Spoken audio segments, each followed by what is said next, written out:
భగవద్గీత సప్తదశోధ్యాయము శ్రద్ధాత్రయ విభాగయోగము. సత్వానురూపా సర్వస్య శ్రద్ధా భవతి భారత.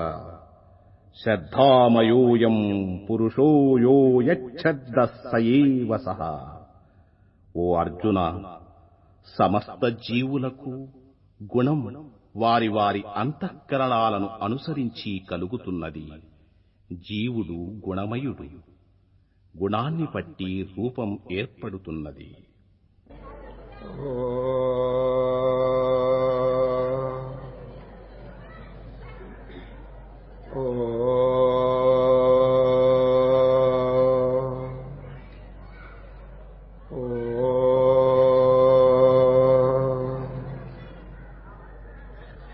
సీతారాం సీతారాం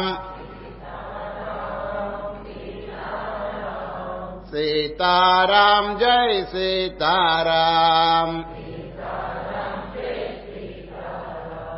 రామ్ రామ్ సీతారాం రావణ సంహర సీతారాం జానకి రమణ సీతారాం దానవహరణ సీతారాం కరుణానిధే గోవింద. ఎక్కడెక్కడ ఇటువంటి నామస్మరణ జరుగుతుంటుందో అక్కడ తీర్థములన్నీ వచ్చి చేరతాయటండి. శాస్త్రముల్లో ఇదొక చక్కని ప్రమాణం చెప్తున్నారు. తత్రైవ గంగా, మొట్టమొదట్లో గంగా నది వచ్చి చేరుతుందండి. యమునా చవేణి, యమున, ఆ యమునా తీర్థం కూడా సూక్ష్మ రూపంగా వచ్చి ఉంటుందటండి. వేణి, కృష్ణవేణి, చూచారా, కృష్ణానది కూడా వస్తుందటండి. తత్రైవ గంగా యమునా చవేణి గోదావరి సింధు సరస్వతీ చ సర్వాణి తీర్థాని వసంతి తత్ర యత్రాచ్యుతోదార కథా ప్రసంగ. అది ఫలానా చోటని చెప్పలేదు, తత్ర అది అక్కడ. ఏ ప్రదేశమునందు ఇటువంటి జరుగుతుంటాయో ఆ ప్రదేశంలో ఈ పుణ్యతీర్థములన్నీ వచ్చి సమావేశం అవుతాయండి. ఎంత మహత్తర పుణ్యం చెప్పండి అది. ఇటువంటి నామస్మరణ ఎందుకు చేయకూడదు చెప్పండి? జస్ట్ కొద్దిసేపు అయినప్పటికీ ఇంట్లో ఒక నియమం పెట్టుకుని, డిసిప్లిన్, క్రమశిక్షణ, పొద్దున్నే కొంచెం ముందు లేవటం, స్నానం ఇవన్నీ చేసుకోవటం, తర్వాత ఇటువంటి కార్యక్రమం, పవిత్రమైన కార్యక్రమం నామస్మరణ కనీసం 108 జపమాలకి 108 పోస్టులు ఉంటాయండి. చక్కగా ఎందుకు జపం చేయకూడదు? 108 లక్షల రూపాయలు సంపాదించినట్టండి. ఆ జపం అంటే ఊరికే మామూలు ఏమో సామాన్యం అని చెప్పి అనుకోబాకండి. దానికి ఎంతో గొప్ప ప్రభావం ఉంది. తెలుసుకున్న వారికి దాంట్లో అనుభవం సంపాదిస్తున్నారండి. నారదుడండి వైకుంఠానికి వెళ్ళారు ఒకసారి. ఎవరు చెప్పండి? నారదుడు. నారాయణమూర్తికి దండం పెట్టారండి. ఎవరో నారదుడు. మహాత్మా, చిన్న సందేహం, ప్రపంచంలో అన్నిటికంటే గొప్ప వస్తువు ఏది అన్నారండి. ఎవరు? నారదుల ప్రశ్న. ప్రపంచంలో చాలా గొప్ప ఉన్నాయి కదా, అన్నిటికంటే గొప్ప వస్తువు ఏది అన్నారండి. ఎవరు? నారదుల వారు. వెంటనే విష్ణు భగవానుడు ఆలోచనలో పడ్డారు. గొప్ప అంటే ఏమిటి? నారదుని యొక్క అభిప్రాయం విశాలమైనటువంటి వస్తువు ఏది అని చెప్పి బహుశా అడిగి ఉండొచ్చును అని. భూమి అంటే 24,000 మైళ్ళ విస్తీర్ణం అండి ఇది. ఈ ఎర్త్, ఈ భూగోళం 24,000 మైళ్ళ విస్తీర్ణం అండి ఇది. భూమి చాలా పెద్దది, గొప్పది అని చెప్పదామా అనుకున్నారండి ఎవరు? విష్ణు. వెంటనే మరొక ఆలోచన వచ్చింది. ఎవరికి? విష్ణువు గారికి. భూమి కంటే జలం ఎక్కువ అండి ఈ భూగోళంలో. మీరు అట్లాస్ చూడండి, Pacific ocean, Atlantic ocean, Indian ocean, ఈ మహాసముద్రములన్నీ చేరితే భూమి కంటే ఎక్కువ. భూమి 1/3, ఇది 2/3 అండి. సరే, వెంటనే విష్ణువు గారికి ఆలోచన వచ్చి, రామరామ, మనం భూమి పెద్దదని అనుకుంటున్నామే, భూమి కంటే జలం ఎక్కువ కదా అని అనుకున్నారండి. నారదుడు ఏమన్నారు? గొప్పది ఏమిటి అన్నారు. సరే, జలం గొప్పదని చెబదామా అని అనుకుంటే వెంటనే ఒక ఆలోచన వచ్చిందండి ఎవరికి? విష్ణువు గారికి. ఈ సముద్రం అంతా ఒక ఆయన కేశవాయ స్వాహ అని తాగేశాడండి ఒక ఆయన. ఎవరు చెప్పండి? అగస్త్యుడు. అగస్త్యుడండి సముద్రం అంతా ఆఘోషం చేశారండి. మరి సముద్రం గొప్పదని మనం చెబుదాం అనుకుంటే తాగిన వాడు గొప్ప, సముద్రం గొప్ప? చెప్పండి. అగస్త్యుడు అందరికంటే గొప్పవారు అని చెబదామని అనుకుంటే మళ్ళా ఒక ఆలోచన వచ్చిందండి. అది ఇదంతా ఒక శ్లోక రూపంగా ఉన్నది, చెప్తాను. పృథ్వీ, అది పృథ్వీ అంటే మొట్టమొదటి భూమి పెద్దదని అనుకున్నారండి, చెబదామని. పృథ్వీ తావదతీవ విస్తృతివతి తద్వేష్టనం వారిధి. వారిధి అంటే సముద్రం. సముద్రం చేత ఇది గొప్పపడింది కదా, సముద్రం గొప్పది కదా అని అనుకున్నారంటే. పీతోసౌ కలశోద్భవే నమునినా, అది కలశోద్భవుడు అంటే కుండలో పుట్టిన వారండి ఎవరు, అగస్త్యుడు. అగస్త్యుడు ఈ సముద్రాన్నంతా తాగివేసినారు, మరి అగస్త్యుడు గొప్పవారు కదా అని అనుకున్నారని. పీతోసౌ కలశోద్భవే నమునినా సవ్యోమ్ని ఖజ్యోతవతు. ఈ అగస్త్యుడు ఎవరు? ఈ అనంతమైనటువంటి ఆకాశంలో ఒక చిన్న వ్యక్తి కదండి, ఇండివిజువల్. బ్రహ్మాండం అంతా వ్యాపించింది ఆకాశం. మరి ఈ అగస్త్యుడు ఎవరు? దాంట్లో ఏ పార్ట్ అండ్ పార్సిల్. మరి అగస్త్యుడు గొప్పవారు అనుకుంటే ఆకాశం ఎంత పెద్దది, దానిలో ఈ అగస్త్యులు ఒక మూలగా ఉన్నారు అని. మరి ఆకాశం అన్నిటికంటే గొప్పది కదా అని అనుకున్నారని. సవ్యోమ్ని ఖజ్యోతవత్ తద్వ్యాప్తం ధనుజాధిపస్య జయినా పాదేన చైకేన ఖం. ఈ ఆకాశాన్నంతా ఒక ఆయనండి ఒక పాదంతో కొల్చేశాడండి ఒక ఆయన. ఎవరు చెప్పండి? వామనుడు. వామనావతారంలోనండి ఈ ఆకాశం అంతా ఒక పాదంతో కొల్చేసినారండి. మరి ఎవరు గొప్ప? ఆకాశం గొప్ప, దాన్ని కొల్చిన ఆయన గొప్ప? ఇంతవరకు వచ్చారండి. వామనుడు అందరికంటే గొప్పవారు. వామనుడు ఎవరండి? వీరవతారమే, విష్ణువు గారి అవతారమే. ఈ విష్ణువు గారు అందరికంటే గొప్పవారనే స్థితికి వచ్చిందండి ఇప్పుడు కదండి. వామనావతారం విష్ణువు యొక్క అవతారం కదండి అది. తద్వ్యాప్తం ధనుజాధిపస్య జయినా పాదేన చైకేన ఖం తం త్వం చేతసి ధారయస్య విరతం త్వత్తోస్తి నాన్యో మహాన్.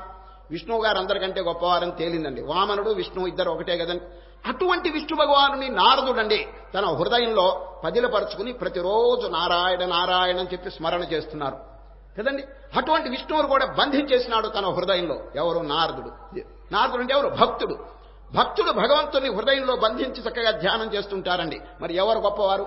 ఈ విష్ణువు గారు గొప్ప, వారిని బంధించి హృదయంలో దాచిపెట్టుకున్నటువంటి భక్తుడు గొప్ప.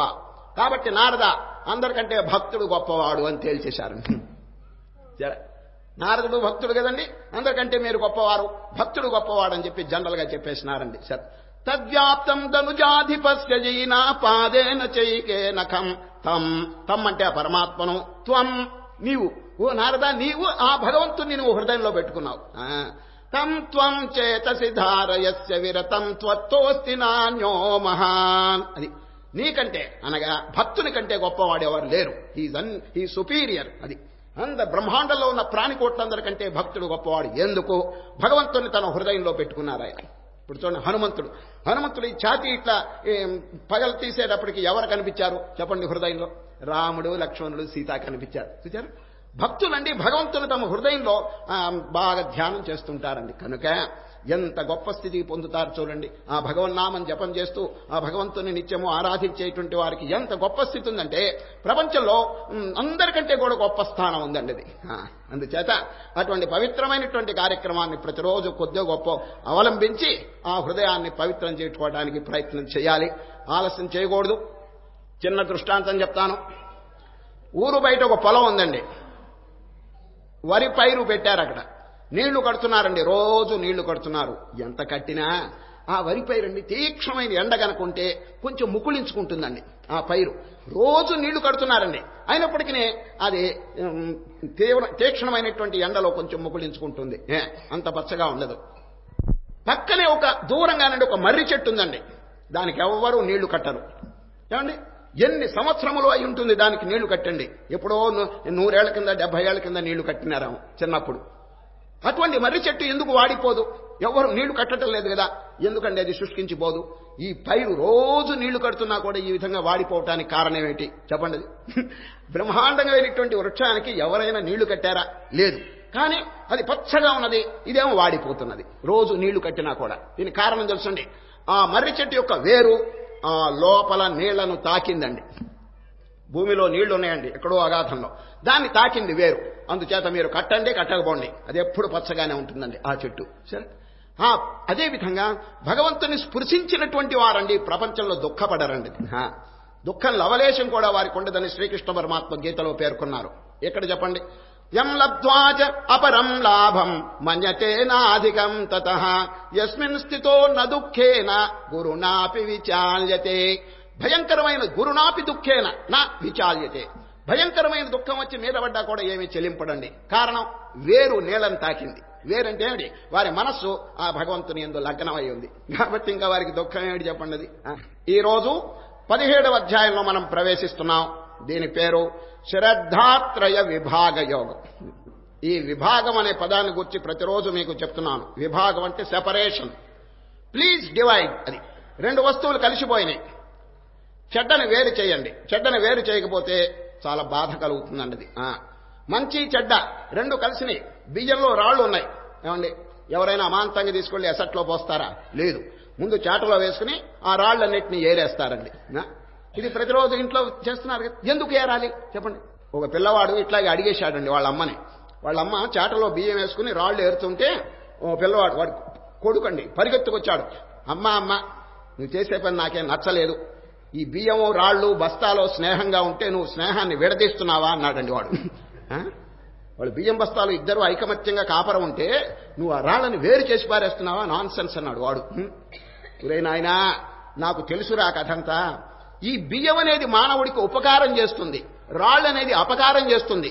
ఈ అపకారం వాడు ఉపకారం వాడు ఒక చోట ఉండకూడదు అన్నదండి తల్లి. అందుచేత నేను వేరు చేస్తుంది. ఎంత చక్కని జవాబు చూడండి. కనుక హృదయంలో మాలిన్యం ఉంది, మంచి ఉన్నది. శుద్ధం అశుద్ధం, శుభం అశుభం రెండు ఉన్నాయి. పవిత్రం అపవిత్రం. ఈ అపవిత్రమైన దాని అది కనుక ఇక్కడ ఉంటే ఏమవుతుందంటే చాలా బాధ కలుగుతుంది జీవుడికి. మోక్ష మార్గంలో ఇది పెద్ద ఆటంకం. అందుచేత పెద్దలు నిన్న శ్రీకృష్ణ పరమాత్మ డ్రైవ్ ఆఫ్ ది ఎనిమీస్ అన్నారండి. ఎవరు ఎనిమీస్? శత్రువులు. కామ క్రోధ లోభ మోహ ఇటువంటి వారు, దంభ దర్ప అసూయ ఇటువంటిది, రాగ ద్వేష ఇటువంటివి, ఇవన్నీ కూడా కొంచెం బాగా ఆలోచించి వాటిని తొలగించమని శ్రీకృష్ణ పరమాత్మ చెప్పలేదండి. అసుర సంపద అది. ఈ అసుర సంపద ఏం చేస్తుందంటే ఆత్మను కప్పివేస్తుందండి. It will cover up God. అది భగవంతుడు అందరి హృదయంలో కాపరం ఉంటున్నారు, ప్రకాశిస్తున్నారు. ఇప్పుడు ఈ లైట్ ఉందండి, దాని చుట్టూ ఏదైనా ఒక ఆవరణ కనుకుంటే లైట్ కనిపిస్తుందా చెప్పండి? అదేవిధంగా అజ్ఞానము, ఈ అవినీతి, అధర్మం, అన్యాయం, పాపం అనేటువంటి ఆవరణ చుట్టుకుంది. ఆ చుట్టుకున్నందువల్ల కనిపించటం లేదు, భగవంతుని యొక్క సాక్షాత్కారం కలగటం లేదు. కామయేష క్రోధయేష రజోగుణ సముద్భవ మహాశనో మహాపాప్మా విద్యేనమిహ వైరిణం. వైరి శత్రువులు. బయట శత్రువులను తెరవేశారు, లోపల శత్రువుల విషయం ఎవరైనా అనుకుంటున్నారా చెప్పండి? ఎంత శీఘ్రంగా వారిని తరివేస్తే అంత మంచిదని శ్రీకృష్ణ పరమాత్మ భేరీ మోగించినట్టు చెప్పారు భగవద్గీతలో. ఇది అర్జునుడు అడుగుతారండి, మానవుడు ఎందుకు ఈ పాపకార్యాలు చేస్తున్నాడంటే, ఇప్పటిది కాదండి, అనేక జన్మల్లో సంస్కారం వాడిని నెట్టుతున్నది. చెయ్యరా పాపం చెయ్యరా అని చెప్పి నెడుతున్నది. దాని పేరే వాసన. జన్మాంతర దుష్కృతం, టెండెన్సీ అంటారు. టెండెన్సీ అని నెట్టుతున్నది, నువ్వు చేయి పాపం అని. దాన్ని మనం రహితం చేయాలి. దాని పేరే వాసనాక్షయం. అది ఏమిటి చెప్పండి? అది కామయేష క్రోధయేష రజోగుణ సముద్భవ మహాశనో మహాపాప్మా విద్యేనమిహ వైరిణం. అది శత్రువు. ఆ శత్రువుని ఎంత శీఘ్రంగా బయటికి పంపించేస్తే అంత మంచిదండి. అందుచేత నిన్నటి దినం ఆ దైవాసుర సంపత్ విభాగ యోగం గురించి చెప్పి ఈ నరక ద్వారములు తట్టవద్దండి అన్నారండి. ద్వారం, మోక్షద్వారం తట్టండి. మోక్షద్వారములు ఏమిటి చెప్పండి? ఇంద్రియ నిగ్రహం, మహాత్ముల యొక్క సాంగత్యం, సంతుష్టి, ఇటువంటివన్నీ కూడా స్వర్గద్వారములు లేక మోక్షద్వారములు. వాటిని తట్టవాలి. త్రివిధం, 3 ద్వారాలని చెప్పారు. త్రివిధం నరకస్యేదం ద్వారం నాశనమాత్మన. నాశనం చూడు, అవి మానవుడికి నాశనం కలుగు చేస్తాయి. నాశనమాత్మన కామక్రోధస్తథా లోభ తస్మాదేతత్రయం త్యజేత్. త్యజేత్, లీవ్ ఇట్ ఆఫ్. అది లీవ్ దమ్ ఆఫ్. అది వాటిని వదిలిపెట్టేసింది. వివేకానంద స్వామి అమెరికాలో తీరికగా విశ్రాంతి తీసుకుంటున్నారండి. అమెరికాలో ఆ ఇంటి పేరు 1000 ఐలాండ్ పార్క్ అండి. అక్కడ విశ్రాంతి తీసుకుంటున్నారు, 1000 ఐలాండ్ పార్క్ అని. ఆ విశ్రాంతి సమయంలో భావములు పొంగి పొంగి వస్తున్నాయండి వారికి. ఎవరికి? వివేకానంది. దాన్నంతా వెంటనే వ్రాతమూలకంగా పెట్టేసినారు. దాదాపు 13 పద్యాలండి ఇంగ్లీష్లో. దాని పేరు the song of the sannyasin. అది యతి గీతం. అది truth never comes where lust and fame and greed of gain reside. nor he who owns the least of things, nor he whom anger chains, can ever pass to Maya's gates. So give these up. Sannyasin bold say, Om Tat Sat Om అన్నారని.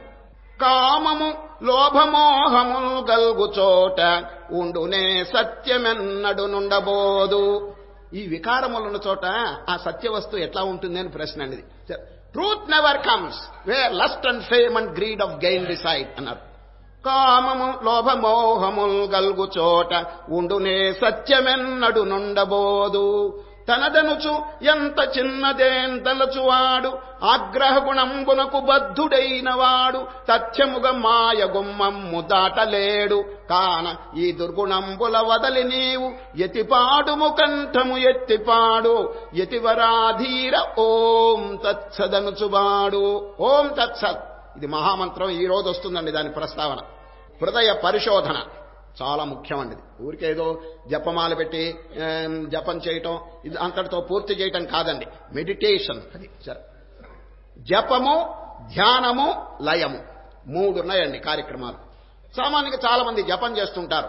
దాని తర్వాత ఇంకోటి ఉందండి ధ్యానం. ఏ మహానుభావుని జపం చేసినారో, ఏ పవిత్ర నామాన్ని జపం చేసి వారు ఎవరు చూసారా. కంటిన్యూస్ థాట్స్, అది ఫ్లో ఆఫ్ థాట్స్, దాని పేరు ధ్యానం. ఈ జపం అయిన తర్వాత నెక్స్ట్ అండి ధ్యానం. ఆ ధ్యానం అయిన తర్వాత ఇంకొకటి లయం. అప్పుడు అండి ఏ సంకల్పం ఉండదు. The mind will be dropped all together. అంతే, మనస్సు లయం. ఇంకా సంకల్పం లేదండి అక్కడ. ధ్యానంలో మాత్రం సంకల్పం ఉంటుంది. జపంలో ధ్యానంలో సంకల్పం ఉంటుంది. కానీ లయం, ఆ లయం అనేటువంటి స్థితిలో మనస్సు డిజాల్వ్ అయిపోతుందండి. ఉప్పు కళ్ళు నీటిలో వేస్తే ఎట్లా అయిపోతుందో అదండి. ఉప్పు నీటిలో ఎందుకు కరిగింది చెప్పండి. అది ఎందుకు తెలిసిన, నీటిలో పుట్టింది అది. ఉప్పు కళ్ళు నీటిలో ఎందుకు లయమైందని ఎవరైనా అడిగితే నా పుట్టింటికి వెళ్ళాను, కరిగాను అక్కడ అన్నది. అక్కడ ఉప్పు తయారవుతుందండి. అంటే నీళ్లు, సముద్రపు నీళ్లు ఉప్పు తయారవుతుంది కనుక ఆ ఉప్పును తీసుకెళ్లి పుట్టింటో కనుక వారేస్తే అది లయం అయిపోతుందండి. ఇప్పుడు నది ఎక్కడ పుట్టిందో తెలుసండి. సముద్రపు నీరు గ్రీష్మ ఋతువులు ఆవిరైపోతుందండి. సముద్రపు నీరు మేఘ రూపంగా పరిణమిస్తుంది. ఆ మేఘం కొండల మీద వర్షిస్తుంది. మళ్ళీ అది నదీ రూపంగా వచ్చి తిరిగి సముద్రంలో చేరుతున్నది. సరే, ఆ సముద్రంలో చేరే వరకు అది ఆగదు. ఇప్పుడు గోదావరి గాని గంగ గాని మహాప్రవాహంగా ఉన్నప్పుడు మీరు వెళ్ళండి అక్కడికి. ఓ నది గారు కొంచెం కొబ్బరికాయ కొట్టాలి, హారతి ఇవ్వాలి, అమ్మా గంగాదేవి కొంచెం ఆగవమ్మా అంటే, నేను ఆగను, నాకు ఒక లక్ష్యం ఉన్నది, నాకు ఒక పర్పస్ ఉన్నది, నేను నా పుట్టింటికి చేరాలి. సముద్రం అనేది మీరు 100 టెంకాయలు కొట్టినా నేను ఆగేది లేదు అంటుందండి. ఆగటం లేదండి. మహాప్రవాహం వెళ్ళిపోతున్నది. ఎందుకు? అక్కడ తన పుట్టింటికి వెళ్ళాలి. ఏది పుట్టిల్లు? సముద్రం. అది అక్కడ పుట్టిందండి అది. కనుక ఏ స్థానంలో ఈ మానవుడు ఈ మనస్సు జన్మించిందో ఆ స్థానంలో తిరిగి లయం అయిపోతుందండి. సరే, ఆత్మన ఆకాశ సంభూత ఆకాశాద్వాయు వాయోరగ్నే అగ్నేరాప అద్య పృథివీ. అది ఉపనిషత్తులో అక్కడి నుంచి పుట్టింది. ఇదంతైన కూడా జగత్తు తిరిగి దానిలో లయం అయిపోతుంది. అది మనస్సు కూడా అంతేనండి. ధ్యానంలో బాగా విచారణ చేసి ఆ లయం అనేటువంటి పరిస్థితిని కొంచెం అభ్యాసం చేయాలండి. మొదట్లో కుదరదండి. మొదట్లో మనస్సు చంచలంగా ఉంటుంది. కానీ డోంట్ లీవ్ ది ప్రాక్టీస్ అని శ్రీకృష్ణ పరమాత్మ చెప్పారు. It is natural. మనస్సు కదలటం అనేది న్యాచురల్ అని చెప్పారు ఎవరు? శ్రీకృష్ణ పరమాత్మ. 6వ అధ్యాయంలో అర్జునుడు అడుగుతారు, కృష్ణ మీరు చక్కని బోధలు చెప్తున్నారు, నా గతి చూడండి. ధ్యానంలో కూర్చుంటే రామా ఒకటే కదలటం మనస్సు. ఇటు పరిగెత్తుతుంది, అటు పరిగెత్తుంది, ఎట్లాగండి దీన్ని అరికట్టడం అని అర్జునుడండి చక్కని ప్రశ్న వేస్తే శ్రీకృష్ణ పరమాత్మ అసంశయం, నో డౌట్, మీరు చెప్పింది పరమ సత్యం ఒప్పుకున్నారండి వీరు. ఎందుకంటే ఇది గాలితో చేయబడిందని మనస్సు, వాయు అంశం. ఈ పంచీకరణలో వాయువు ఎక్కువగా కూడితే మనస్సు అవుతుందండి అది. అందుచేత గాలి కదులుతుంది కాబట్టి గాలితో చేయబడిన మనస్సు కూడా కదులుతూ ఉంటుందండి అది. అసంశయం మహాబాహో మనో దుర్నిగ్రహం చలం అంటే కదులుతుంది నిజమే. కానీ అభ్యాసేన తు కౌంతేయ వైరాగ్యేన చ గృహ్యతే. అభ్యాసము వైరాగ్యం ఈ రెండిటి చేత మనస్సు you can canker, you can control అని చెప్పి ధైర్యం చూపించారండి ఎవరు? శ్రీకృష్ణ పరమాత్మ. ఈ కొందరు ఏమండి నా మనస్సు నిలవటం లేదని అంటే ఈ శ్లోకం చదవాలండి. భగవానుడండి ధైర్యం చూపిస్తున్నాడు అర్జునుడి ద్వారా లోకానికి. అది అర్జునుడు ఎవరండి? నిమిత్త మాత్రుడు. వారి వెనక ఎవరున్నారు? మనమందరం. మనమందరం ఉన్నాం. అర్జునుడికి బోధించింది మనకు బోధించినట్టండి. అర్జునుడు నా మనస్సు నిలవలేదంటే ఏమిటి దాని అర్థం? మన మనస్సు నిలవలేదు. చూచారా? వారి బ్యాక్గ్రౌండ్లో ప్రపంచం అంతా ఉన్నది. అందరి యొక్క సంశయాలు వారు ముందు పెడుతున్నారు, అంతేనండి. అభ్యాసేన తు కౌంతేయ వైరాగ్యేన చ గృహ్యతే. ఈ రెండు. వైరాగ్యం అంటే ఈ ప్రాపంచిక విషయముల మీద మనస్సును ఎక్కువగా పోనీయకూడదండి. ఈ భోగ విలాసములు, ఎన్ని జన్మలు తిన్నారండి, ఎన్ని జన్మలు తాగినారు, ఇంకా పరిగెత్తటమైనా దాని ఎంత సాటిస్ఫాక్షన్ అనేది ఉండాలి, చాలు. ఊరికి దీన్ని అనుభవిస్తున్నందువల్ల తగ్గిపోదండి, కోరిక తగ్గదు. అది మాత్రం బాగా తెలుసుకోండి. ఒక్కొక్క కోరిక అనుభవిస్తుంటే కొత్త కొత్తవి పుడుతుంటాయండి. మనోరథానాం న సమాప్తిరస్తే, నో ఎండ్ టు ఇట్ అంటున్నారు. వర్షాయుతైరప్యధవాపి లక్షయే పూర్ణేషు పూర్ణేషు పునర్నవానాం ఉత్పత్తయః సంతి మనోరథానాం. ఒక్కొక్కటి పూర్ణం అంటే అనుభవిస్తుంటే కొత్త కొత్తవి వస్తాయి. 2 యవనాలు అనుభవించాడండి ఒక ఆయన. ఎవరు చెప్పండి? యయాతి. ఇప్పుడు అందరికీ ఎన్ని యవనాలు చెప్పండి? ఒక్క యవనం, సింగిల్. కానీ వారు ఇదో వరప్రభావం చేత, శుక్రాచార్యుని యొక్క వరప్రభావం చేత డబుల్ యవనం వచ్చిందండి. ఎవరికి? యయాతి. అనేక సుఖాలు అనుభవించారు, విషయ సుఖాలు. కానీ మరల ముసలితనం వచ్చిందండి. యవనం కూడా ఎంతకాలం ఉంటుందండి? 2వ యవనం కానీ 3వ యవనం కానీ ఎంతో కాలం ఉండదు. మరల అది ముసలితనానికి మారిపోయింది. అప్పుడు అంటారు కోరికలు తగ్గలేదు. సరే, నజాతు కామకామానాం ఉపభోగేన శామ్యతే. ఓ జనులారా, మీరందరూ ఒక్క యవనం అనుభవించారు, నేను 2 యవనాలంటే ఎన్ని విషయ సుఖాలు నేను అనుభవించుంటాను. కానీ నజాతు కామకామానాం ఉపభోగేన శామ్యతే. కోరికలు అనుభవిస్తుంటే తగ్గనే తగ్గవు. ఏ విధంగా? ఉపమానం. హవిషా కృష్ణవర్త్మే వా భూయయే వాభివర్ధతే. నిప్పులో నెయ్యి పోస్తే ఏమవుతుంది అని అడిగాడండి ఆయన. ఏమంటే నిప్పుతో నెయ్యి వేస్తే చల్లారుతుందా? లేదు, ద్విగుణీకృతంగా వృద్ధి అవుతుందండి. ఈ కోరికలు కూడా అంతేనండి. సార్, మనో నజాతు కామకామానాం ఉపభోగేన శామ్యతి హవిషా కృష్ణవర్త్మే వా భూయయే వాభివర్ధతే. కాబట్టి ఈ వైరాగ్యము అభ్యాసము 2 చాలా జాగ్రత్తగా ఆలోచించి, అభ్యాసం అంటే మీకు తెలుసు కదండి, ప్రతిరోజు డైలీ ప్రాక్టీస్. అది వదలకుండా కొంచెమైనా ఆ మనస్సును నిగ్రహించడానికి ప్రయత్నం చేయాలని. ఇక వైరాగ్యం అంటే ఏమిటి? ఈ ప్రపంచ విషయముల మీద మనస్సుని పోనీయకుండా దానికి బోధించాలండి. మనస్సా, ఎందుకు వచ్చిన కర్మ ఇది, అమూల్యమైనటువంటి మానవ జీవితం భ్రష్టం చేస్తున్నావు నువ్వు అని బోధించాలండి. వైరాగ్య గేయం అని ఉందండి, అది చెప్తాను వినండి. వైరాగ్య సంబంధమైనటువంటి గేయం అంటే పాట అండి. చంచలంబగు జగతి లోపల శాశ్వతం ఒకటేదిరా, కన్ను మూసి తెరచు లోపల కలిమిలేములు మారురా, మాయ సంసారమురా ఇది మనసు నిలుకడలేదురా, నాది నీది ఎనుచునరుడా వాదులాడా బోకురా, బంకమట్టి ఇల్లురా ఇది బగి బుగ్గి అవునురా, ఆలు పిల్లలు ఆస్తిపాస్తులు అంతయు ఏమౌనురా, తత్వమర్మము తెలియలేకనే తప్పుదారిని పోకురా, ఆత్మ ఎప్పుడు చావు లేకనే అంతటా వెలుగొందురా. దీని పేరు వైరాగ్య గేయం అండి. ఈ విధంగా కొన్ని భావాలు చక్కగా మనసులో తెచ్చుకుని ఈ ప్రాపంచిక విషయముల మీద కొంచెం విరాగం పొందటం చాలా మంచిదండి. సరే, ఎందుకు అని మీరు అడగచ్చు. దానికి కారణం చెప్తున్నాను. మనస్సుకండి ఒక శక్తి ఉన్నదండి.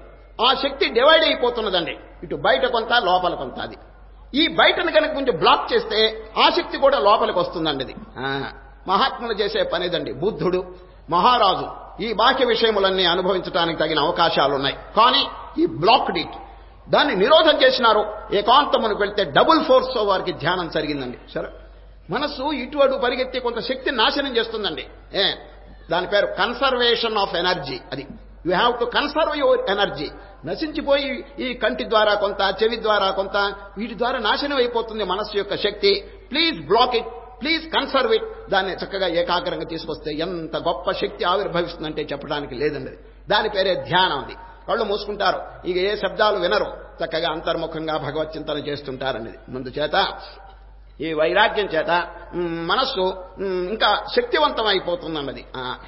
ఈ అధ్యాయంలోనండి మొట్టమొదట ఒక గొప్ప ధర్మాన్ని ఉపదేశం చేస్తున్నారు శ్రీకృష్ణ పరమాత్మ. ఏమిటి తెలుసండి, చాలా మంది ఈ శరీరాన్ని శుష్కింపజేస్తున్నారండి. సరే, ఉపవాసం అనే ఉపవాసానికి ఒక స్థానం ఉందండి. సరే, but don't go to extremities. Too మచ్గా ఉపవాసం చేయటం శ్రీకృష్ణ పరమాత్మకి ఇష్టం లేదండి. ఒక వారం రోజులు, 10 రోజులు, 20 రోజులు ఇట్లా ఉపవాసాలు వద్దు. ఎప్పుడో ఏకాదశి, 14 రోజులు అయిన తర్వాత ఒక్క రోజు ఏకాదశి ఉపవాసం, అది మంచిదండి. Just for the sake of health. అది మోక్షానికి కాదండి, ఆరోగ్యం కోసం. శరీరంలో ఫారిన్ మ్యాటర్ అంతా పేరుకుంటే ఒక్కరోజు గనక లంఘనం పరమౌషధం అన్నాడు. ఒక్కరోజు గనక కడుపు మాడిస్తే ఆరోగ్యంగా ఉంటుందండి. ఎందుకంటే ఫారిన్ మ్యాటర్ అంతా కూడా అయిపోతుంది. కానీ అతిగా ఎవరైనా ఉపవాసాలు చేశారంటే దానివల్ల ఏమవుతుందో తెలిసిన, బ్రెయిన్ పనిచేయదండి, మెదడు పనిచేయదు. మీరు ట్రై చేసి చూడండి, 3 రోజులు వరుసగా ఉపవాసం చేయండి, నిద్ర అంతే, అట్ట పడుకోవాల్సిందే అంతే. ఏమి మైండ్ అంటే పనిచేయదండి అది. అందుచేత యుక్తాహార విహారస్య యుక్త చేష్టస్య కర్మసు యుక్త స్వప్నావబోధస్య యోగో భవతి దుఃఖః. అతిగా పోబాకండి. నాత్యస్నతస్తు యోగోస్తి నచైకాంత మనస్నత. అతిగా తినబాకండి, అతిగా నిద్రపోవద్దు. మితాహారం, మిత నిద్ర, ఈ 2 కనుక పెట్టుకుంటే ఆరోగ్యం బాగుంటుంది, ధ్యానం బాగా జరుగుతుందని శ్రీకృష్ణ పరమాత్మ 6వ అధ్యాయంలో చెప్పింది. మరల ఇప్పుడు చెప్తున్నారని జ్ఞాపకం చేస్తున్నారు. కొందరు ఏం చేస్తున్నారట, కర్షయంత శరీరస్థం భూతగ్రామమచేతసః మాం చైవాంత శరీరస్థం తాన్ విద్యాసుర నిశ్చయ. కర్షయంత కృషింపజేస్తున్నారటండి శరీరాన్ని. ఈ దీర్ఘమైనటువంటి ఉపవాసం నాయన అది మంచిది కాదు అంటున్నా. కర్షయంత శరీరస్థం, అయ్యా మనస్సును తొలగించాలి కానీ శరీరాన్ని బాధ పెడితే ఎట్లా చెప్పండి. అది 2 ఉన్నాయండి మనలో. ఏమిటి చెప్పండి, శరీరము, మనస్సు, దాని వెనక భగవంతుడు. అంతేనండి. ఉపాధిలో 3 ఉన్నాయండి, భగవంతుడు, మనస్సు, దేహం, అంతే. సంక్షేపంగా చెప్పాలంటే భగవంతుడిని మనం పొందాలంటే కొత్తగా ఏమి చేయవలసినది, గాడ్ ఈజ్ ఆల్రెడీ హియర్. ఈ రెండిట్లో ఉన్న మాలిన్యం తొలగిస్తే చాలు. ఏ 2? స్థూల శరీరం, సూక్ష్మ శరీరం. అదే స్థూల శరీరం యొక్క మాలిన్యం చాలా మంది పోగొడుతున్నారు, స్నానము ఇది అన్ని చేసుకుంటున్నారు, ఏదైనా రోగం వస్తే చికిత్స చేస్తున్నారు. సూక్ష్మ శరీరానికి కూడా చికిత్స చేస్తే అవర్ డ్యూటీ ఈజ్ ఫినిష్డ్, అంతే. ఇంకేమీ లేదండి మనం చేయవలసిన. దేవుణ్ణి పొందటం కానీ, మోక్షం అని కానీ, సాక్షాత్కారం కానీ ఏమీ లేదండి. సాక్షాత్కారం ఏంటండి, దేవుడు లేకపోతే కదా, ఇక్కడే ఉన్నారు. But he's covered up by something. ఈ అపవిత్రమైనటువంటి గుణాల చేత కప్పబడ్డాడు దేవుడు, అంతే. Remove it. అది అందుచేత శ్రీకృష్ణ పరమాత్మ కొంచెం హెచ్చరిక చేస్తున్నారు, అతిగా పోబాకండి, శరీరాన్ని బాధించవద్దు. ఊరికి ఉపవాసాలు చేసి దీన్ని బాధిస్తే ఏం లాభం? బాధించవలసింది ఎవరినో తెలిసినా లోపల మనస్సుని, లోపల దుర్గుణాన్ని బాధించే, ప్లీజ్ డ్రైవ్ దెమ్ ఆఫ్, అంతే. ఈ శరీరాన్ని బాధిస్తే ఎట్లా చెప్పండి. ఒక ఆశ్రమంలో ఒక గురువు గారు ఉన్నారండి. ఆయన గారికి ఒక శిష్యుడు ఉన్నాడు, చక్కగా సేవ చేస్తున్నాడు. ఎట్లా సేవ తెలుసండి, ప్రాణం కూడా వదిలి సేవ చేసేటంత భక్తి ఉందండి ఆయనకి. అంత గురువు అంటే ఆయనకి, వారికి అంత భక్తి, అంత శ్రద్ధ. సేవ చేస్తున్నారు కానీ కొంచెం మెదడు మాత్రం కొద్దిగా లోపం అండి, అంతే, ఇంకేం లేదు. తక్కిన అన్ని బాగున్నాయి, ఆలోచన కొంచెం తక్కువ అండి వాడికి. ఒకనాడు గురువు గారు మధ్యాహ్నం భోజనం చేసి పండుకున్నారండి ఆశ్రమంలో. మధ్యాహ్నం భోజనం చేసి వీడు విసురుతున్నాడండి గురువు గారికి చక్కగా సేవ చేయడానికి. వారు పండుకుంటే విసురుతున్నాడు. ఒక ఈగ గురువు గారి చేతి మీద వచ్చి వాలిందండి. ఒక ఈగ, వీడికి ఒళ్ళు మండింది. గురువు గారు హాయిగా నిద్రపోతుంటే ఈ ఈగ వచ్చి అక్కడ వాలిందని విసిరాడండి. విసిరితే ఈగ పోయిందండి. మరల వచ్చి వాలిందండి చేయి మీద, మరల వచ్చి వాలింది. మరల విసిరాడండి. మరల 3వసారి వచ్చిందండి. ఇక వీడికి ఏమీ తట్టుకోలేకపోయినాడండి. ఈ పాడు ఈగ వచ్చి మా గురువు యొక్క నిద్రాభంగం చేస్తున్నదని ఏం చేశాడు తెలుసండి, ఒక కర్ర పట్టుకొచ్చాడండి. ఈగ మళ్ళీరా, ఈసారి మా గురువు మీద నువ్వు వాలేవంటే నీకు ప్రాయశ్చిత్తం చేస్తాను అన్నాడు. మళ్ళీ వచ్చి వాలిందండి. బాగా దంచాడండి ఒక దెబ్బ, అంతే. గురువు గారికి శుభ్రంగా దెబ్బ తగిలిందండి. గురువు గారు లేచాడు.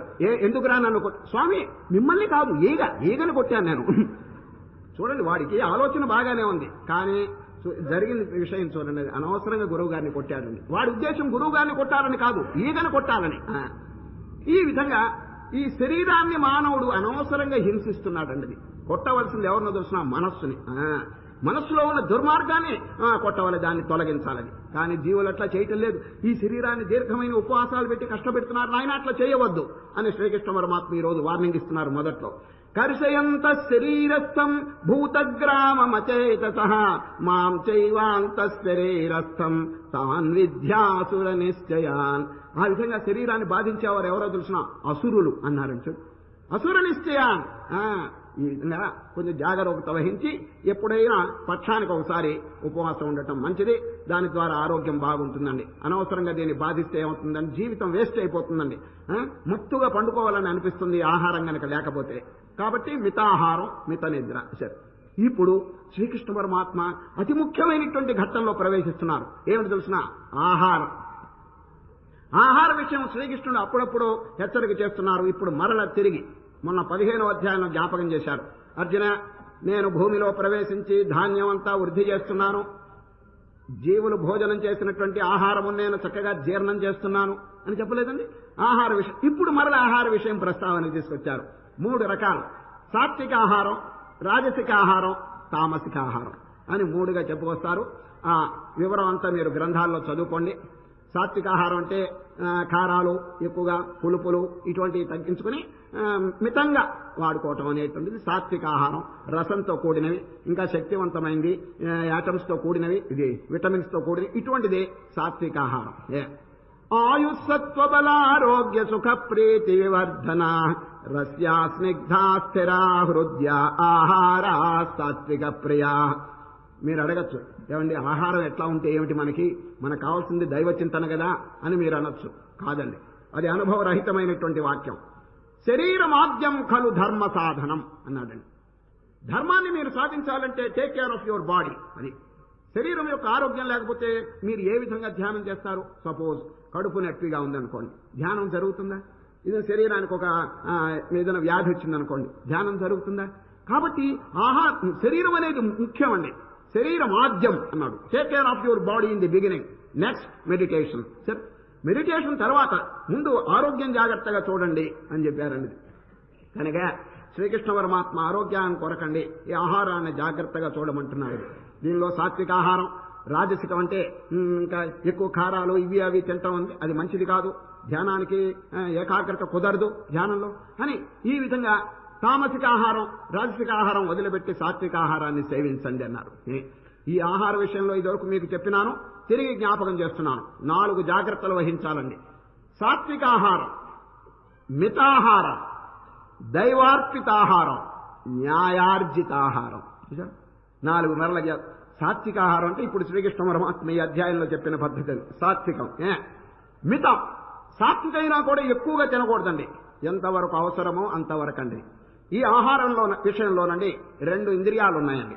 ఏమిటి తెలుస్తుంది? ఆహార సంబంధంగా పొట్ట, నాలుక 2 అండి. ఈ 2 ఈ డైట్కి సంబంధించిన ఇంద్రియాలండి. నాలుక, పొట్ట. ఎప్పుడైనా పొట్ట మాట వినండి కానీ నాలుక మాట వినకూడదండి. నాలుక మహా డేంజరస్ ఫెలో అండి. వాడు ఎప్పుడు రుచులు కోరుతుంటాడు. ఎవరు? అందులోనండి ఈ శరీరం అనే ఇంటికి గేటు దగ్గర చేడాడండి వాడు. ఈ నాలుక ఇది గేట్ వే. వాడు మొదట్లోనే ఇప్పుడు చూడండి, కాఫీలో కొంచెం చక్కెర తగ్గింది అనుకోండి, వాడు పోనివ్వడండి. No admission without my permission. దాంట్లో చక్కెర కలిపితేనే లోపలి పోనిస్తాడు. పొట్ట అట్లా కాదండి, మీరు దాంట్లో చక్కెర వెయ్యండి వెయ్యకపోండి, నేను నిండితే చాలు. పొట్ట అమాయకం అండి. దాని మాట వింటం చాలా మంచిది. పెద్దలు చెప్పినారు, నాలుక మాట వినద్దు, అది రుచులు కోరుతుంది. జితం సర్వం జితే రసే. నాలుకను జయిస్తే బ్రహ్మాండం అంతా జయించినట్టు అన్నారు కృష్ణ పరమాత్మ ఉత్తర గీతలో. ఉత్తర గీత అని తర్వాత చెప్తారు. జితం సర్వం జితే రసే. నాలుకండి, దానికి డబుల్ వర్క్ ఉన్నది అని చెప్పేస్తే terrible fellow, you have to conquer it అని పెద్దలండి హెచ్చరిక చేస్తున్నారండి. ఈ ఆహార విషయంలో కొన్ని నియమాలు జాగ్రత్తగా పాలించడం మంచిదండి. ఏమిటి తెలిసిన? భోజన కాలంలో ఊరికే మాట్లాడకూడదండి. అనవసరమైనటువంటి మాటలు గీతలు ఏం ఉండకూడదు. భోజన కాలే భగవన్నామ స్మరణ గోవింద గోవింద అని సమారాధన. చూడండి, కార్తీక సమారాధన అక్కడక్కడ ఈ వాక్యం చెప్తుంటారు. ఏమిటి చెప్పండి? భోజన కాలే భగవన్నామ స్మరణ.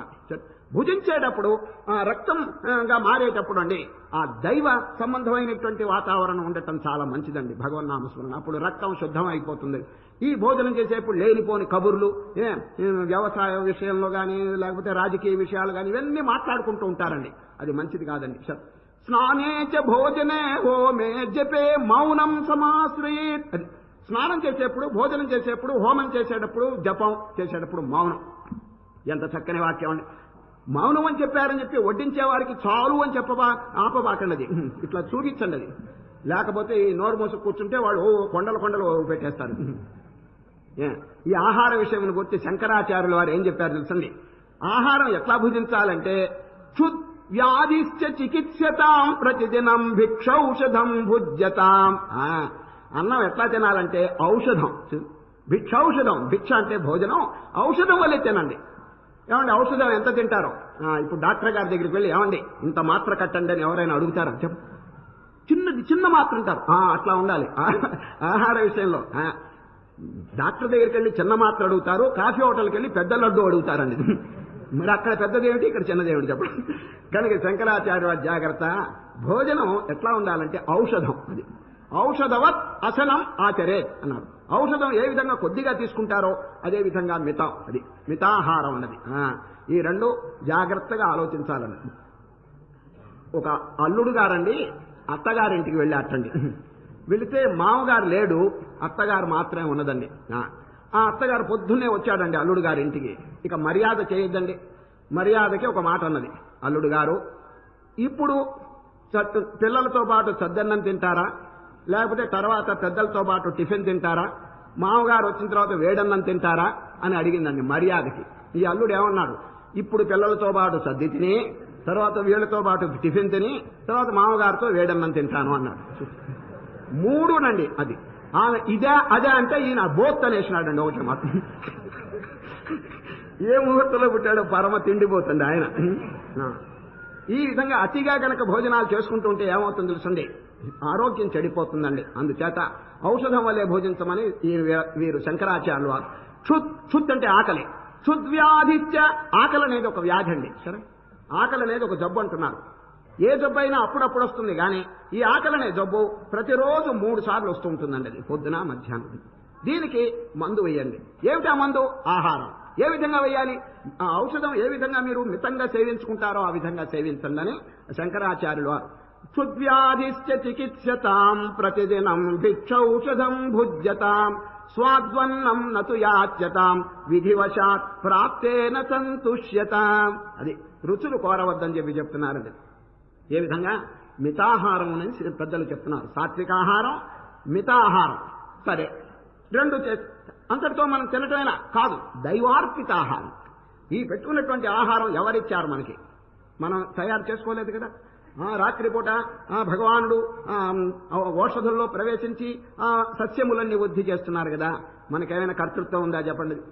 ఆ పరమాత్మ మనకి ఇచ్చినటువంటిది, తయారు చేసిన వస్తువు తిరిగి నైవేద్యం చూచారా, భగవంతునికి నివేదన భావం అండి. కనుక భోజనం పెట్టుకున్న తర్వాత ఒక్కసారి తీర్థం తీసుకోండి. బ్రహ్మార్పణం బ్రహ్మహవిర్బ్రహ్మాగ్నౌ బ్రహ్మణాహుతం బ్రహ్మైవ తేన గంతవ్యం బ్రహ్మకర్మ సమాధిన. శ్లోకం అండి, భగవద్గీత 4వ అధ్యాయం. అది కంఠస్థం చేయండి. ఆ తీర్థం చల్లండి. ఆ తర్వాత భగవంతునికి నమస్కారం చేసి అది భుజిస్తే ఏమవుతుంది తెలిసిన? యజ్ఞశేషం అవుతుందండి. మహాపవిత్రత పొందుతుంది అది. ఎందుకంటే వారిచ్చినటువంటి వస్తువు వారికి నివేదన చేయటం. అది ఒక ఊళ్ళో ఏం జరిగింది తెలుసండి, ఒక లక్షాధికారి సత్యనారాయణ పూజ చేయిస్తున్నాడండి. సత్యనారాయణ పూజ పురోహితుని పిలిచారు, సత్యనారాయణ పటం అక్కడ పెట్టారు, పూజ చేయిస్తున్నారండి. ఎవరు ఆ పురోహితుడు? ఈయన చేత సరిగా నైవేద్యం 16 ఉపచారాలు చేయాలండి దేవుడి గారికి. పూజ చేసేటప్పుడు షోడశోపచారములు, ధూపం సమర్పయామి, దీపం సమర్పయామి, నైవేద్యం, తాంబూలు, ఇవన్నీ వస్తాయండి. నైవేద్యం అన్నారు ఎవరు? ఈ పూజారి గారు, పురోహితుడు గారు. ఏమండి సేటు గారు నైవేద్యం ఏమైనా చేయించారా అని. బ్రహ్మాండంగా చేయించాను, అన్ని తెప్పించారని. సత్యనారాయణ ముందు అన్ని పెట్టారు. ఇది పులిహార, దద్దోజనం ఇవన్నీ పెట్టారు. వీరు గారు మంత్రం చెప్తున్నారు పురోహితులు. నాయన నీళ్లు చల్లండి, నేను మంత్రం చెప్తాను. ఓం భూర్భవస్సువహం తత్సవితురేణ్యం భర్గో దేవస్య ధీమహి ధియో యో నః ప్రచోదయాత్. నీళ్లు చల్లండి అన్నారు ఈ మంత్రం చెప్పి. ఈయన గారు చల్లాడండి. ఎవరు? ధనికుడు. ఓం ప్రాణాయ స్వాహ, ఓం అపానాయ స్వాహ. ఈ చెయ్యిట్ట చూపించమన్నాడండి. ఎవరు? ఈ పురోహితుడు గారు. ఈయనేం చేశాడు తెలుసండి, ఓం ప్రాణాయ స్వాహ అని చాలా పొట్టకి చూపించుకున్నాడు. పొట్టగిట్ట చూపించాడండి. పురోహితుడు గారికి ఒళ్ళు మండింది. ఏమయ్యా దేవుడికి చూపించమంటే నీ పొట్ట? ఈయన అడిగాడు, ఒక్క ప్రశ్న అడుగుతాను, పటం తింటుందా? పులిహార పటం ఎప్పుడైనా పులిహార తింటుందా? నేను కదా తినేవాడిని. ఏ శ్రద్ధ పాడా చెప్పండి. అది ఎదురుగుండా పటం పెట్టుకుని స్వాహాని పొట్టకు చూపించుకుంటాడా చెప్పండి. ఆయన అడిగింది నిజమేనండి. పటం ఎప్పుడు పులిహార తిందండి, పటం అట్లాగే ఉంటుంది. తినేవాళ్ళు వీళ్ళే, ఇంట్లో వాళ్ళు తింటారని. నేను మొదట్లోనే చూపించుకుంటే తప్పేమిటంటాడు ఆయన. ఆయన చెప్పినాడు, నాయన అసలు నువ్వు దేవుడిని ఎందుకు పూజ చేయాలి? భావన. దేవుడు పటం ఇదిగో సాక్షాత్ దేవుడు ఎదురుకుండా ఉన్నాడనే విశ్వాసంతో నువ్వు పూజ చేస్తున్నావు. తినేది ఎవడైనా తినండి, దేవుడి గారికి అర్పణ చేయటం అనే భావన ప్రధానం అంటాడు ఆయన. ఈ విధంగా పూజలు పునస్కారాలు ఫెయిత్ లేకుండా చేస్తుంటారు కొందరు. దానివల్ల ఏం ప్రయోజనం లేదండి. ఈ రోజే శ్రీకృష్ణ పరమాత్మ దీన్ని గురించి ప్రస్తావన చేస్తారు. శ్రద్ధ లేకుండా, విశ్వాసం లేకుండా ఏదైనా పుణ్యకార్యం చేస్తే వేస్ట్ ఆఫ్ ఎనర్జీ అనేసినారండి, వేస్ట్ ఆఫ్ లైఫ్. అశ్రద్ధయా, లాస్ట్ వర్స్ అండి ఈ రోజు. అశ్రద్ధయాహుతం దత్తం తపస్తప్తం కృతం చేయత్. అసత్, అసత్ అంటే ఇట్ హ్యాస్ నో వాల్యూ అంటే శ్రద్ధ ముఖ్యం అంటారండి. కాబట్టి ఏ కార్యం చేసినప్పటికీ శ్రద్ధ జోడించమని శ్రీకృష్ణ పరమాత్మ పదే పదే చెప్తున్నారు. శ్రద్ధావాన్ లభతే జ్ఞానం. జ్ఞానం కావాలంటే have faith, utmost faith upon the master, upon God and upon your self. అది భగవంతుని మీద, దైవ సద్గురువు మీద, నీ మీద కొంచెం విశ్వాసం పెట్టుకోవయ్యా అని శాస్త్రములు చక్కగా పేర్కొంటున్నాయి. ఇప్పుడు ఆహారం పూర్తయింది. ఇక చూడండి, 3 తపస్సుల్లో దిగుతున్నారండి శ్రీకృష్ణ పరమాత్మ. 3 తపస్సులు. తపస్సు అనేటువంటి మాట వినంగానే చాలా మందికి భయం వేస్తున్నదండి. ఎందుకో తెలుసిన, స్వామి మా వల్ల ఈ తపస్సులు కాదు, కుదరవు. కాళ్ళు పైకెత్తి ఎండలో తలకాయ కింద పెట్టి తిండి లేకుండా ఈ అవస్థ పడేటువంటి తపస్సు మాకు భయం కలుగు చేస్తుంది చాలా మంది అంటుంటే, నాయనా ఆ తపస్సు కాదు. ఎటువంటి అర్థం ఇచ్చినారు చూడండి. తపస్సు అంటే, తప్ అంటే ఏమిటి చెప్పండి? సంస్కృతం కాల్చటం, తప్పింపజేయటం. దేన్ని తప్పింప చేయవలను? మనస్సులో అనేకమైనటువంటి పాపవాసనలన్నీ చేరినాయి. ప్లీజ్ హీట్ ఇట్, దాన్ని బాగా తప్పింపజేయండి. అదే ఆ దుర్గుణములు పోవటమే తపస్సు. చూడండి, వీతరాగ భయక్రోధ మన్మయా మాముపాశ్రిత బహవో జ్ఞాన తపసా పూత మద్భావమాగత. 4వ అధ్యాయంలో శ్రీకృష్ణ పరమాత్మ ఇది తపస్సు. వీత రాగ భయ క్రోధ, మనసులో ఉండే మాలిన్యం, పాడుగుణాలు ఇవన్నీ తొలగటమే తపస్సు అంటున్నారు. కాళ్ళు పైకెత్తడం కాదని చెప్తున్నారు. ఇప్పుడు ఎవరైనా, ఎనిబడీ కెన్ డూ ఇట్. అది గృహస్థులు గాని, సన్యాసులు గాని, వానప్రస్థులు గాని, బ్రహ్మచారులు గాని ఎవరైనప్పటికీ తపస్సు చేయడానికి అవకాశం ఉందండి. దీంట్లో ఏం బాధ లేదని. ఏమైనా తపస్సు 3 రకాలుగా చెప్తున్నారండి. శారీరక తపస్సు, వాచిక తపస్సు, మానసిక తపస్సు అని 3గా డివైడ్ చేశారండి. అర్థమైందండి? దీని పేరు త్రికరణములు అంటారు. శరీరము, మనస్సు, వాక్కు ఈ 3 శుద్ధంగా ఉండాలండి. త్రికరణ శుద్ధి అంటారు చూడండి. త్రికరణ శుద్ధి అంటే ఈ 3 కనుక పవిత్రంగా ఉంటే ఇక కొత్తగా మన మానవుడు ఏమీ సాధించవలసిన పని లేదు. ఏమిటి చెప్పండి? శరీరము, మనస్సు, వాక్కు ఈ 3. శరీర శుద్ధి, మనశ్శుద్ధి, వాక్శుద్ధి ఈ 3 ఏ విధంగా లభిస్తాయో చెప్తున్నారండి సాధనలు. శ్రీకృష్ణ పరమాత్మ భగవద్గీతలోనండి దేవుడు అనేటువంటి లక్ష్యాన్ని గురించి ఎక్కువ చెప్పలేదండి. బాగా జ్ఞాపకం పెట్టుకోండి. Not the goal but the way to reach the goal. అది మనకు కావాల్సింది లక్ష్యమేనండి. కానీ ఏ విధంగా లభిస్తుంది? ఊరికే లక్ష్యాన్ని గురించి కలవరిస్తుంటే పని అవుతుందా? How to reach the goal, అది what is the way to reach the goal అనేటువంటి విషయం శ్రీకృష్ణ పరమాత్మ ప్రాక్టికల్ కోర్సు ట్యాకిల్ చేసినారండి భగవద్గీతలో. అది విశేషం. థియరీ అనేది చాలా చోట్ల చెప్తున్నారు, బట్ ఈ ప్రాక్టీస్ అనేది శ్రీకృష్ణ పరమాత్మ నొక్కి నొక్కి చెప్తున్నారండి. ఎన్ని సుగుణాలు చెప్తే ఒక్కటైనా హృదయంలో వారు ఆచరిస్తున్నారో చెప్పండి. ఇది మన ఊరికి భగవద్గీత పారాయణం చేసి అవతల పెట్టడం కాదండి. యూ మస్ట్ ఎస్టిమ్యులేట్ భగవద్గీత, జీర్ణం చేసుకోవాలండి భగవద్గీతలో చెప్పినటువంటి వాక్యములు. అదండి ప్రధానం. అదే యథార్థమైనటువంటి పారాయణం. Change of heart, make some progress. పురుషోత్తముడుగా తయారకమని చెప్పారండి మొన్న 15వ అధ్యాయంలో. అయ్యా పురుషుడుగా, జీవుడుగా ఉంటే ఎట్లా చూడండి. Evolution, make progress. జీవితంలో ఒక్కొక్క సంవత్సరం పోయే కొద్దీ what progress have I attained in the spiritual path, ఈ ఆధ్యాత్మిక క్షేత్రంలో ఏమి వృద్ధిని పొందానని ప్రతి సాధకుడు కూడా కొంచెం ప్రయత్నం చేసి ఆలోచించాలన్నది. లేకపోతే ఎక్కడున్న గొంగళి అక్కడే ఉంటుంది. ఎన్ని జన్మలు గడిచినా మా అజ్ఞానంలోనే ఉంటాడు మానవుడు. కనుక బాగా చక్కగా సాధనలు, అభ్యాసములు ఇవన్నీ చేస్తుండాలి. అయితే ఎన్నో సాధనలు చెప్పారు కదా, వీటన్నిటినీ 6గా డివైడ్ చేశారండి పెద్దలు. 6 సాధనలు. అవి జ్ఞాపకం పెట్టుకుంటే దాదాపు అన్ని జ్ఞాపకం పెట్టుకున్నట్టే. అది ఇంగ్లీష్లోనండి డి అనేటువంటి అక్షరంతో మొదలు పెడతాయండి. Dedication, devotion, discipline, discrimination, dispassion, determination. దీని పేరు D⁴ అంటారు. ఈ సాధనలు కనుక చక్కగా ఆచరించుకుంటే మానవుడు కడతేరిపోతాడు. ఒక్కొక్కది అర్థం చెప్తున్నాను. డెడికేషన్, ఆత్మార్పణం. సరే, నీవే తప్పై తప్పరం వెరుగా అటువంటి భావన.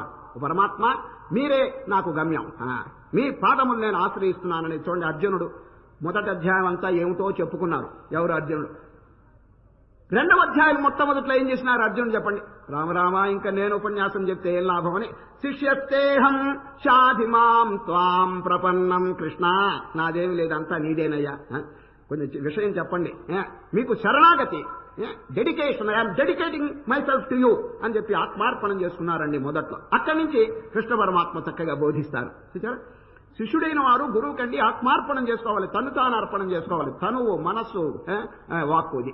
శిష్యస్తేహం, దీని పేరు డెడికేషన్, మొదటి సాధన అండి, ఆత్మార్పణం అది. రెండవది డివోషన్. డివోషన్ అంటే భక్తి. ఏదో ప్రతిరోజు వారికి తోచినటువంటి నామం, భగవన్నామం జపం చేయటం, పూజ, అర్చన, ధ్యానము, పారాయణము, ఇటువంటివన్నీ చేయటం పేరు డివోషన్. Dedication, devotion, discipline. మూడవదండి క్రమశిక్షణ. ఆధ్యాత్మిక క్షేత్రంలో డిసిప్లిన్ లేకపోతే చాలా కష్టం. పొద్దున్నే 4 గంటలకు నిద్ర లేవటం, స్నానాలు ఇవన్నీ చేసుకోవటం, తర్వాత గీతా పారాయణం, తర్వాత ఏదో జపం, ఇటువంటి ఏదైనా ఒక కార్యక్రమం అండి క్రమశిక్షణ రూపంగా మనం ఏర్పాటు చేసుకోవాలండి. దాని పేరు డిసిప్లిన్. అది మూడైదే కదండి. Dedication, devotion, discipline, discrimination. Discrimination అంటే నిత్యానిత్య వివేకం. అది ప్రపంచంలో ఏది సత్యమో ఏది అసత్యమో అందరికీ తెలియక ఈ అసత్యమైనటువంటి నామరూపాల మీదే పరిగెత్తుతున్నారండి. పెద్దలు చెప్పినారు, నాయన ఇది క్షేత్రం, పొలం.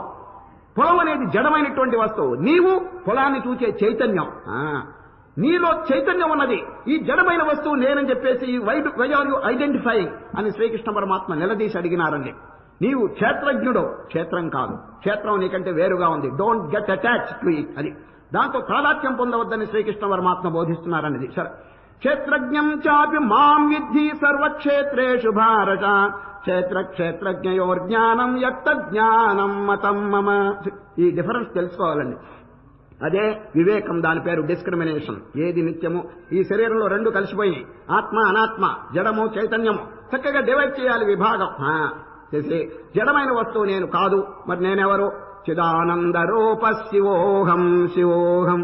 అది దీని పేరు డిస్క్రిమినేషన్, అంటే వివేకం, బుద్ధి యోగం అంటారు శ్రీకృష్ణుడికి. 4 అయినాయి కదండి. డిస్పాషన్ అంటే వైరాగ్యం. వైరాగ్యం అనేది కనుక లేకపోతే మానవుడికి మనస్సు బహిర్ముఖంగా పోతుందే గాని అంతర్ముఖంగా రాదండి. అందుచేత ఇప్పుడు చూడండి, ప్రమిదలో దీపం వెలిగించారండి, కిటికీలు తెరిచిపెట్టారు, గాలి వస్తున్నది, ఆ దీపం కాస్త ఆరిపోయిందని చూచారు. అప్పుడు తెలివిగల వాళ్ళు ఏం చేస్తారు? They will close the Windows, close the doors. ఇదండి వైరాగ్యం. చూచారు.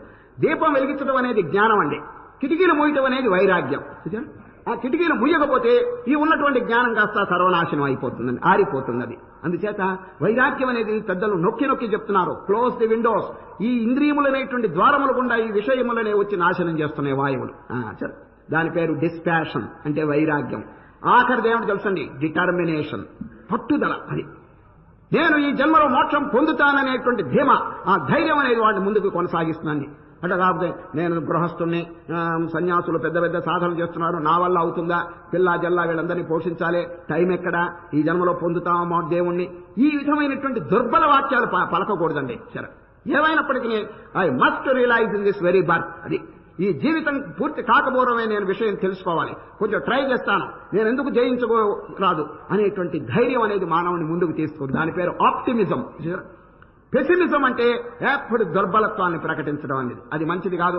శ్రీకృష్ణ పరమాత్మ దాన్ని వదలమని చెప్తున్నారు, దుర్బలత్వాన్ని. క్షుద్రం హృదయ దౌర్బల్యం చెక్తోత్తిష్ట పరంతప, రైజ్, ఉత్తిష్ట, జాగ్రత్త, ఉత్తిష్టత. ఈ విధంగా శ్రీకృష్ణ పరమాత్మ చక్కని బోధలు చెప్పినారు. ఇప్పుడు మనం 6 సాధనలుగా డివైడ్ చేశామండి. ఆఖరిది ఏమిటి? డిటర్మినేషన్, పట్టుదల. ప్రాక్టికల్ కోర్సులో శ్రీకృష్ణ పరమాత్మకి ఎంత విశ్వాసం ఉన్నదో చూడండి. వాచా చెప్పి అంతతో నిలిపేసినారు. How to tackle this fellow, how to conquer the senses and the mind అని ఎదుర్కొంటున్నారండి శ్రీకృష్ణ పరమాత్మ. ఎనిమీస్, ఇదిగో వీళ్ళందరూ వైరులు, శత్రువులు. శత్రువుల్ని ఏ విధంగా ఎదుర్కోవాలనేటువంటి ప్రాక్టికల్ కోర్సులోకి దిగుతున్నారండి. వాచావేదాంతం కాదండి, Bhagavad Gita theory and practice both mix together భగవద్గీతలోనండి. అందుచేత ఈ అనుభవ సంబంధమైందంటే శ్రీకృష్ణ పరమాత్మకి చాలా ఇష్టం అండి. ఏదైనా ఊరికి నోటితో చెప్పి వాచాతో పూర్తి చేయరు, దాన్ని ఏ విధంగా ఆచరణలో పెట్టాలనే విషయం కూడా జాగ్రత్తగా పరిశీలిస్తూ విచారణ చేస్తూ మనకి బోధిస్తున్నారండి. ఎవరు? శ్రీకృష్ణ పరమాత్మ. శ్రీకృష్ణ పరమాత్మ తపస్సు అనే పేరుతో 3 సాధనలు చెప్తున్నారండి. 3 ఈ మూడింటిని చక్కగా ఆచరణలో పెట్టమని. శారీరక తపస్సు, వాచిక తపస్సు, మానసిక తపస్సు అండి. మొదటిది శరీరం. అది దేవద్విజ గురు ప్రాజ్ఞ పూజనం శౌచమార్జవం బ్రహ్మచర్యమహింసాచారీరం తప ఉచ్యతే. అది మొట్టమొదటి శరీరం యొక్క తపస్సు చూడండి ఎంత చక్కగా ఉందో. వినయం, వినయము విధేయత. దేవద్విజ గురు ప్రాజ్ఞ పూజనం, పెద్దలకి దగ్గర వినయ విధేయతలు చూపించండి అంటారు. చూడండి, ఇది చాలా అవసరం అండి. సాధకుడు కనుక గర్వం, అహంకారం, ఈగోయిజం ఇటువంటిది కనుక కలిగి ఉంటే డౌన్ఫాల్, పతనం అయిపోతాడండి. సరే, కనుక ప్రహ్లాదుని చరిత్రలో మీరు చదివారు కదండి. పెద్దల బొడగన్న భృత్యుని కైవడి చేరి నమస్కృతులు చేయువాడు. అది ప్రహ్లాదుడు భాగవతం. పెద్దలు ఎవరైనా కనిపిస్తే భృత్యుడు అంటే సేవకుడు మాత్రం వంగి నమస్కారం చేస్తాడు. ఈయనెవరండి? రాజాధిరాజు. పెద్ద రాజు అయినప్పటికీ కూడా వినయంతో నమస్కారం చేస్తాడు. ఎవరు? ప్రహ్లాదుడు. ఎప్పుడు వినయం కలిగిందో అప్పుడు ప్రకాశం వస్తుందండి. చిన్న దృష్టాంతం, మీ బటన్, ఎలక్ట్రిక్ బటన్ ఉందే, అది పైకి లేచుకుంటే చీకటండి. రాత్రిపూట బటన్ పైకి ఉంది కనుక దాన్ని కిందకి వచ్చండి, లైట్ వెలుగుతుందండి. సరే, ఆ బటన్ అంటే తలకాయ అండి. తలకాయ పైన ఉంటే వాడికి చీకటేనండి వాడిలో. అది కొంచెం వంగితే ప్రకాశం వచ్చేస్తుంది. చూడండి ఎంత కలి దృష్టాంతం. ఇప్పుడు కాదు, ఇంటికి వెళ్ళి వంచండి, చూస్తాం. దేవద్విజ గురు ప్రాజ్ఞ పూజనం శౌచమార్జవం బ్రహ్మచర్యమహింసాచారీరం తప ఉచ్యతే. ఇక వాక్ తపస్సండి. అనుద్వేగకరం వాక్యం సత్యం ప్రియహితం చేయత్ స్వాధ్యాయాభ్యసనం చైవ వాంగ్మయం తప ఉచ్యతే. శాస్త్రాభ్యాసం ఇదంతా నోటికి తపస్సండి. ఇక ఈ రెండు సామాన్యం. ఈ వచ్చేది మూడవదండి, కొంచెం కష్టం అండి. ఏది? మానసిక తపస్సు. ఎందుకనగా మనస్సు అనేది కనిపించదండి. It's very subtle. మహాసూక్ష్మమైనటువంటి మనస్సును ట్యాకిల్ చేయాలంటే కొంచెం కష్టం. ఆ తపస్సు ఏమిటో వినండి. మనఃప్రసాద సౌమ్యత్వం మౌనమాత్మ వినిగ్రహ భావ సంశుద్ధిరిచ్యే తత్తపో మానసముచ్యతే. భావ సంశుద్ధి, ఏ విధమైనటువంటి అపవిత్రత మనసులో లేకుండా జాగ్రత్తగా చూడండి. ఆత్మ వినిగ్రహం అంటే ఇంద్రియములను నిగ్రహించండి. ఇంద్రియములు అనేవారండి ఈ మనస్సునకు ఇన్ఫీరియర్స్ అండి. మనస్సు అన్నిటికంటే పైన ఉంది. వారి దగ్గర ఉన్న వాళ్ళు 10 మంది ఉన్నారు. ఎవరు చెప్పండి? 5 కర్మేంద్రియములు, 5 జ్ఞానేంద్రియములు. ఈ ఇంద్రియములు కనుక అరికెడితే మనస్సు కూడా కొంచెం దారికి వస్తుందండి.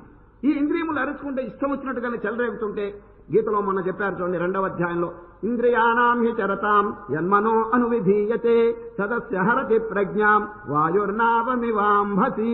అది అందువల్ల ఇంద్రియములు కనుక అరికట్టకపోతే ఈ మనస్సు అండి ఇష్టం వచ్చినట్టు చెలరేగుతుంటుంది. కాబట్టి ఆత్మ వినిగ్రహ అని చెప్పినారు. దీన్ని కొంచెం జాగ్రత్త వహించి ఆ మనస్సు ఎక్కడెక్కడికి పోతుందో బాగా విచారణ చేసి దాన్ని దారికి తీసుకురావాలండి. మనఃప్రసాద, ప్రసాదం అంటే ఏంటో తెలుస్తుంది సంస్కృతంలో? నిర్మలత్వం. అది తెలుగులో ప్రసాదం కాదండి, నిర్మలత్వం. మనఃప్రసాద. ఒక చెరువు ఉందండి, నీళ్లు బురదగా ఉంటే అడుగునున్న వస్తువు కనిపించదు. నీళ్లు కనుక నిర్మలంగా ఉంటే అడుగునున్న వస్తువు చక్కగా కనిపిస్తుంది. అదేవిధంగా మనస్సు అనేటువంటి సరోవరం మురికిగా ఉన్నది. ఆ మురికి వల్ల లోపల ఆత్మ కనిపించటం లేదు. ఇప్పుడు ఏం చేయాలి? ప్రసన్నత్వం, దానిలో ఉన్న దోషములు హరింపజేయాలని. మనఃప్రసాద సౌమ్యత్వం మౌనమాత్మ వినిగ్రహ, ఇంద్రియ నిగ్రహం. భావ సంశుద్ధిరిత్యేతత్తపో మానసముచ్యతే. అది ఈ విధంగా 3 తపస్సులు చెప్పినారు. ఇప్పుడు అండి దానం, దానంలోకి దిగుతున్నారండి. సాత్విక దానం, రాజసిక దానం, తామసిక దానం. దానం విషయం అందరికీ తెలుసును.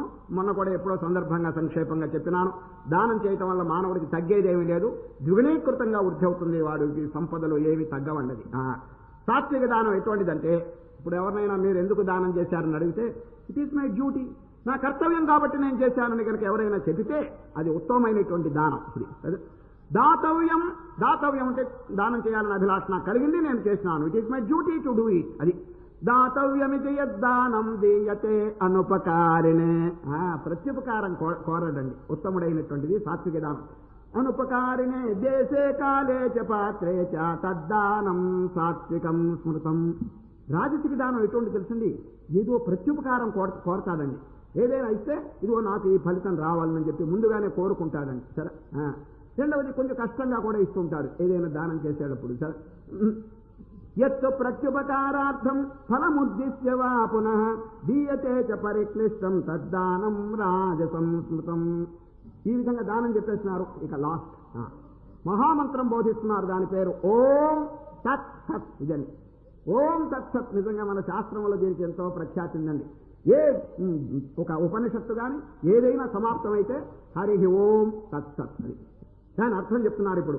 ఓం తత్సదితి నిర్దేశో బ్రహ్మణస్య విధ స్మృత బ్రాహ్మణాస్తేన వేదాశ్చ యజ్ఞాశ్చ విహితాః పురా. ఓ అర్జున, మహాపవిత్రమైనటువంటిది దాని అర్థం. ఓం అంటే పరమాత్మ యొక్క నామం, భగవంతుని యొక్క నామం. సత్ అంటే అది సత్, శాశ్వతం. ప్రపంచంలో ఏ వస్తువు అయినా కాలగర్భంలో నశించిపోతున్నది, కానీ ఈ పరమాత్మ వస్తువు నశింపదు అని అండి దాని అర్థం. ఓం సత్ సత్. సత్ అంటే ఎగ్జిస్టెన్స్, ఉనికి. అయ్యా, ఉనికి లేమి ఎట్లా అవుతుంది చెప్పండి? ఉనికి అంటే ఏమిటి? ఇప్పుడు మనలో ఉన్నదండి ఉనికి. ఎవరైనా నేను లేను అని అనుకోండి, ఇంపాసిబుల్. నేను ఉన్నాననేటువంటి లోపల చైతన్యం అనేది వారికి స్ఫురిస్తూ ఉంటుంది. అదే సత్, సత్వస్తు, అదే ఆత్మ. అది అందరిలో కూడా, సమస్త చరాచర ప్రాణికోట్లలో కూడా వ్యాపించిందండి.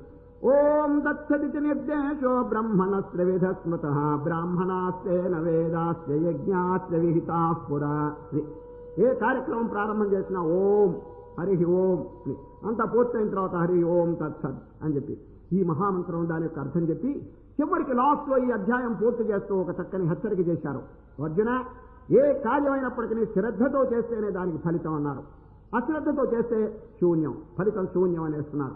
అశ్రద్ధయా హుతం దత్తం తపస్తప్తం కృతం చయత్ అసదిత్యుచ్యతే పార్థాన్ చ తత్ప్రేత్యనో యః అని అశ్రద్ధ పనికిరాదని ఈ అధ్యాయం పూర్తి చేసినారు. ఇప్పుడు గీత మీద ఒక చిన్న పాట ఉన్నదండి. ఆ పాట చెప్పి నేను విరమిస్తానండి. గీతాదేవి మీద ఒక పాట అండి, గీతాగేయం అంటారు దీన్ని. చదువు చదువులకెల్ల సారమైన చదువు సత్తు చిత్తుల మొత్తము శ్రీ గీత సకనైన రత్నము. ఈ జన్మ వట్టిది సా జన్మ గట్టిది సంసార బంధాలను శ్రీ గీత త్రెంపగలుగును చూడరా. మాయ మనసును విడచి మంద బుద్ధిని మడచి మాత సేవను చేయరా. శ్రీ గీత మనసునందున నిలుపరా. భోగాలు విడచిన రోగాలు విడుచును యోగాలు నేర్పుచుండు. శ్రీ గీత త్యాగాలు నేర్పుచుండు. కనుబొమ్మల చందు కాంతి చూడగల్గు కనతల్లి వంటిది. శ్రీ గీత కామధేను వంటిది. జ్ఞానాభివృద్ధిని గలుగంగజేయును చిక్కులన్నీయు తీర్చురా. శ్రీ గీత చింతలన్నీయు బాపురా. ఆత్మావలోకంబు అందించు మనకెల్ల ఆది దైవము అదియరా. శ్రీ గీత ఆనందమున గూర్చురా. అంతరాత్మాయందు ఆది దైవము కొరకు ఆటలాడుతునున్నది. శ్రీ గీత మాటలాడుతునున్నది. ఆత్మావలోకంబు అందించు మనకెల్ల ఆది దైవము అదియరా. శ్రీ గీత ఆనందమున గూర్చురా. ప్రాపంచ సుఖములన్ ప్రాకులాడకుమయ్య పరగనున్నవి సుఖములు. శ్రీ గీత మన మేలు గోరుతుండు. కష్టాలు వచ్చినా నష్టాలు వచ్చినా మదిలోన మరువకుండు. శ్రీ గీత మన మేలు గోరుతుండు.